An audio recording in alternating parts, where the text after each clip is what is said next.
Hello, I'm Juan Davies, Chief Creative Officer at KCET and PBS SoCal, and we're partnering with the newsroom of KPCC and LAist on a daily reporter roundup. Let's start with you today, Libby. We've got big developments today in the bribery scheme at LA City Hall. What's the latest? Well, the Department of Justice announced today that an Arcadia-based subsidiary of a Chinese mega developer has agreed to pay over $1 million to avoid prosecution for their involvement in this massive pay-to-play scheme involving City Councilman Jose Huizar, who has been suspended. Chinese developer Shenzhen Hazens admitted to providing, through a local subsidiary, gifts like Katy Perry concert tickets, family trip to China, and campaign cash to Huizar. The developer was after his help ushering a $700 million hotel redevelopment project through the Planning and Land Use Management Committee, which he chaired. Shenzhen Hazens owns the Lux Hotel near Staples Center in downtown Los Angeles, and they're planning a top-to-bottom renovation there. As part of the non-prosecution deal, the developer agreed to continue cooperating with the ongoing City Hall corruption probe. 5 men have already pleaded guilty in connection with the case, and Huizar is set to go to trial in June of next year. A union representing workers at Cal State Fullerton is protesting the university's plan to lay off 46 workers on campus. Adolfo has more on that one. Well, yeah, the layoffs total in the hundreds at a handful of Cal State campuses. It's not a large proportion of the workers, but the individual impact is deep. These employees will join the ranks of the unemployed and will lose benefits like health insurance. This union held a protest outside Cal State Fullerton, and it says that the campus's healthy reserve could have avoided these layoffs, but the university says it's not about finances. There's just not enough work to keep these employees on the payroll. But other nearby Cal State campuses have zero layoffs.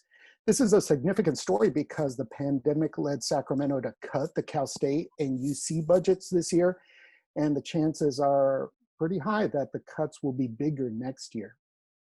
An appeals court has ruled again on the Trump administration's attempt to shorten the census count. And Caroline's here with the latest.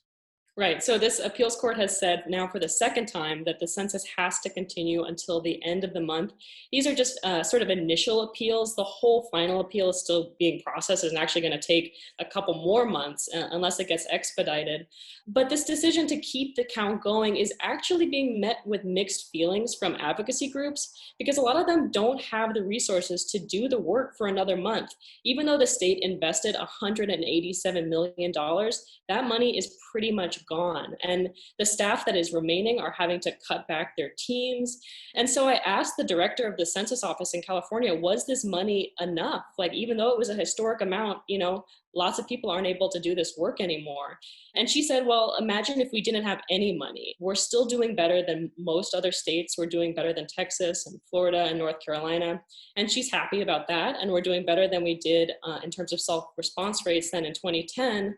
But that's statewide. And LA is actually still pretty far behind our past rates. So our success really isn't uniform. And in LA, the work is actually just getting harder. And finally today, Frank is here with a preview of the next DA debate. Yeah, it's tomorrow night at 6:30, and it's sponsored by KPCC and the LA Times.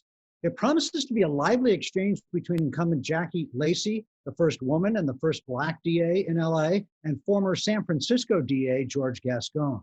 Lacey is a traditional prosecutor backed by police unions and frontline prosecutors. Gascon is a one-time LAPD cop who is now a leader in the reform movement, backed by Black Lives Matter activists and wealthy individuals from around the country. On one issue, police shootings, Gascon promises to reopen old shootings and possibly prosecute the cops involved. Lacey calls his promise a dangerous political stunt. It's a race being watched around the country as a referendum on criminal justice reform. You can RSVP for the virtual debate at kpcc.org/in-person. That's kpcc.org/in-person. I'll be moderating along with the LA Times' James Cook.